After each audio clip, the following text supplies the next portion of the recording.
Donc voilà, je suis avec mes frères ici présents et je, je vais raconter mon témoignage, ce que Dieu a fait dans ma vie.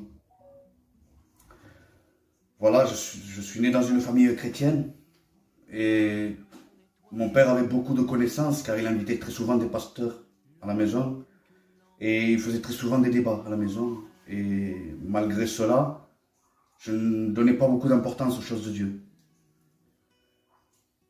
Et donc, je donnais ma vie plutôt au monde. Je faisais comme tous les jeunes. Je péchais, je buvais, je faisais des choses qui étaient dans l'encontre de Dieu. Et donc, je me suis marié, j'ai eu des enfants. Et malgré cela, même si ma femme s'intéressait aux choses de Dieu, je ne donnais que très peu d'importance. Et puis un jour, la maladie a frappé à ma maison.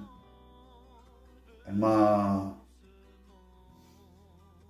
mis dans un état pitoyable. J'étais dans un fauteuil roulant. J'avais du mal à marcher. J'avais du mal à bouger. Ne serait-ce qu'ouvrir une bouteille de soda ou ouvrir la bouteille comme on fait tous les soirs, une bouteille d'eau pour servir, pour manger par exemple. J'avais du mal car j'avais mal à mes mains étaient contractées très souvent. Et cette maladie, c'est la maladie d'une myopathie congénitale. Et elle ne touche qu'une personne sur 500 000 ou 700 000. Je ne suis pas exactement. Mais elle est extrêmement rare en France. Je sais que dans toute la France, il n'y avait que 5 cas auparavant. Et du coup, il n'y avait pas assez de recherche, il n'y avait pas de médicaments, de traitement à proprement à cette maladie, liée à cette maladie. Et voyant que je n'avais aucun secours dans le monde, que les médecins me disaient, monsieur, vous pouvez espérer marcher peut-être dans entre 5 à 7 ans, peut-être. Mais monsieur, vous savez, vous venez un peu tard, voilà ce que m'ont dit les médecins. Vous venez un peu tard car vous êtes en phase 2 terminale. Après cela, il y a la phase 3 et la phase 3, il n'y a plus qu'une chose à faire, c'est attendre. Car je risquais de mourir à n'importe quel moment. Car cette maladie, ça me prend aux muscles. C'est une maladie neuromusculaire. Et elle fait prendre de puissantes crampes. Et elle pétrifie les muscles. Et le cœur est un muscle, le cerveau est un muscle. Je risquais à tout moment de faire un arrêt cardiaque ou de faire une mort cérébrale. Voilà ce que m'avait dit le médecin. Et le froid était pour moi une barrière. Voilà, quand approchait l'hiver, je me suis dit, ça y est, je vais vivre en prison. Car je ne pourrai plus sortir dehors. Car il fera froid. Car le froid, il me faisait prendre des crampes musculaires. Et parfois, ces crampes musculaires étaient si puissantes que j'avais des déchirures musculaires et parfois même des froissements musculaires. Mes muscles se tordaient. Et la douleur était si intense, si puissante, que parfois je m'évanouissais. Et pour pallier ces douleurs, je prenais de puissants antidouleurs à base de morphine et d'opium. Donc, après, je voyais mon état s'aggraver et l'angoisse m'envahissait de plus en plus. Elle se faisait de plus en plus présente. Et des jours, même souvent, je disais à ma compagne, mais pourquoi tu restes avec moi? Tu ne vois pas que je ne t'aime pas? Qu'est-ce que tu fais ici? Va-t'en. Je le sais que tu me trompes, va-t'en.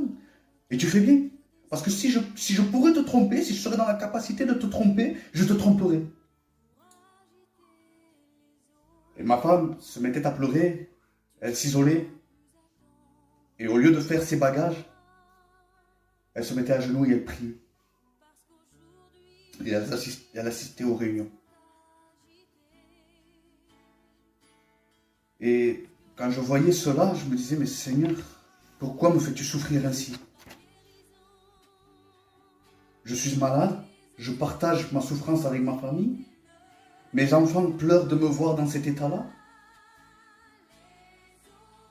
Et malheureusement, tu n'éloignes personne de moi. Seigneur, si tu existes, si tu es un vrai Dieu d'amour, eh bien, Seigneur, agis dans ma vie.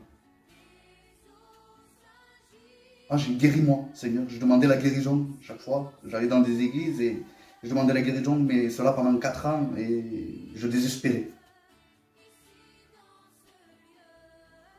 Et les idées noires n'arrêtaient pas de revenir sans cesse.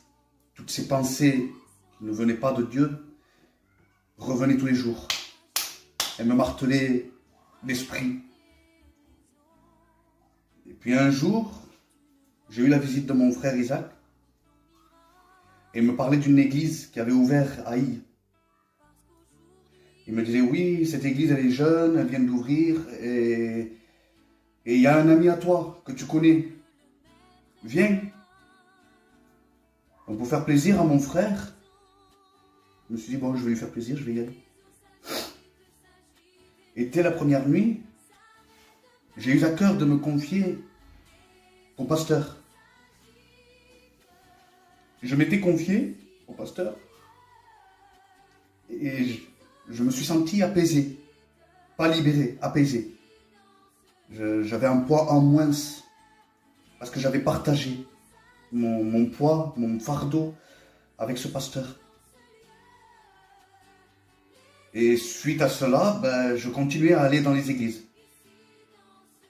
J'y allais très souvent, le plus souvent possible. Et puis voilà qu'un soir, on avait eu plusieurs problèmes, moi et ma compagne. Nous n'étions pas bien, spirituellement et physiquement. Nous étions très découragés.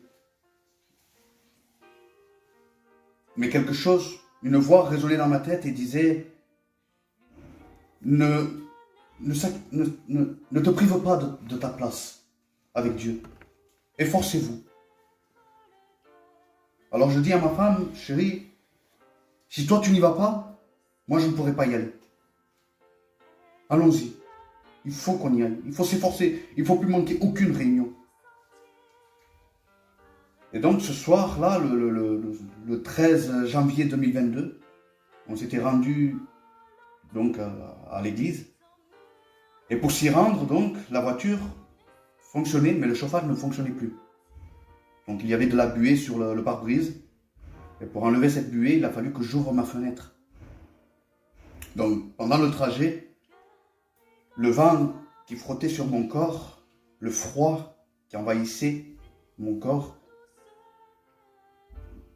me donnait des douleurs insupportables et intenses. Tellement intenses qu'en arrivant à l'église, je me suis dit, ce soir, je ne rentre pas à la maison. Ce soir, j'irai à l'hôpital. Ainsi, j'irai à l'hôpital et les médecins m'injecteront de la morphine directement dans le sang. Mais j'y étais allé. Donc, nous avons chanté les cantiques en louant l'Éternel. Nous avons prié. Et puis vint le moment où le pasteur Tite prêcha la parole de Dieu. Alors, je l'écoutais, mais mon cœur n'y était pas. Mon cœur était autre part. Je réfléchissais en moi. Je me disais, mais il est bon, il est doux d'être ici. Malgré toutes ces douleurs. Et je continuais à parler en moi. Et puis vers le moment où le pasteur avait fini de prêcher, et il avait dit, on va remercier le Seigneur pour ces moments-là. Moi, Je dis, bon, on va prier alors. Alors je disais, merci Seigneur pour le pasteur, car il a parlé pour toi. Merci Seigneur pour cette réunion, car tu as béni, tu es présent. Et puis à un moment donné, pendant 10 secondes, je m'étais arrêté. Et je dis, Seigneur, pourquoi je te fais une prière récitée? Mon cœur n'y est pas. Fais-moi grâce, Seigneur, je me permets de t'ouvrir mon cœur. Et je dis cela dans ma prière. Je dis, Seigneur, tu vois mon corps. Tu vois que je suis incapable de faire des choses par moi-même. Je suis prisonnier de mon corps. Mais malgré cela, Seigneur, je veux te servir de tout mon corps, de toutes mes forces, de tout mon âme et de tout mon esprit. Je m'abandonne à toi, Seigneur. Je veux que tu te serves de moi. Peu importe comment. Toi seul le sais. J'ai de l'aide, Seigneur. J'ai ma compagne, j'ai des frères, j'ai mes sœurs, j'ai le pasteur. Alors utilise-moi, Seigneur. Je veux partager du bonheur. Je veux, Seigneur, avoir la paix de Dieu. Je veux partager ta paix. Et suite à cela, en finissant la prière, suite à la prière, le pasteur Tite, il avait fait un appel pour les malades. Et malgré mon attitude réservée, car je ne levais pas la main quand il y avait un appel, je n'avançais pas. Quand il y avait un appel, cette nuit-là, j'avais avancé. Et en priant toujours, je disais, Seigneur, selon ta volonté, Seigneur. Si tu me guéris aujourd'hui, tu me guéris, tant mieux. Et si tu ne me guéris pas, c'est que ce n'est pas le moment, Seigneur. Toi seul le sais. Quand sera le moment? Je veux que tu te serves de moi, tout simplement, Seigneur. Et je continuais dans ma prière. Et mon frère Isaac s'était mis derrière moi et il me poussait. Car les personnes qui s'étaient levées pour l'appel, ils passaient et ils retournaient s'asseoir. Et mon frère m'avançait, puis vers mon tour. À ce moment-là, les pasteurs m'imposent les mains.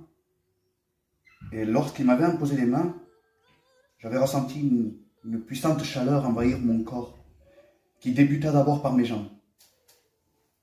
Et puis petit à petit, cette chaleur montait en moi, prenant mon torse, et prenait mes bras, mes mains.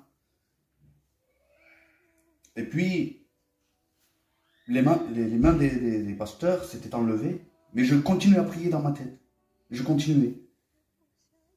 Mon frère Isaac m'avait reculé, mais le pasteur l'avait rappelé à nouveau et il s'était avancé pour me poser les mains à nouveau. J'ai senti une main me prendre ma main, m'avait levé, et au moment où je me suis levé, je me suis dit, je ne me suis plus levé de la même manière. Je souffrais le martyre, et voilà que quand je me suis levé, je n'avais plus aucune douleur. J'ai dit, mais c'est bizarre. Cette sensation était bizarre, ça faisait 4 ans que je ne l'avais pas ressentie. Je me suis dit, mais Seigneur, tu m'as permis de me lever. Et j'ai entendu le pasteur me disant, marche jusqu'au pupitre selon ta foi. Et quand je marchais, je me rendais compte de plus en plus qu'il n'y avait plus aucune douleur.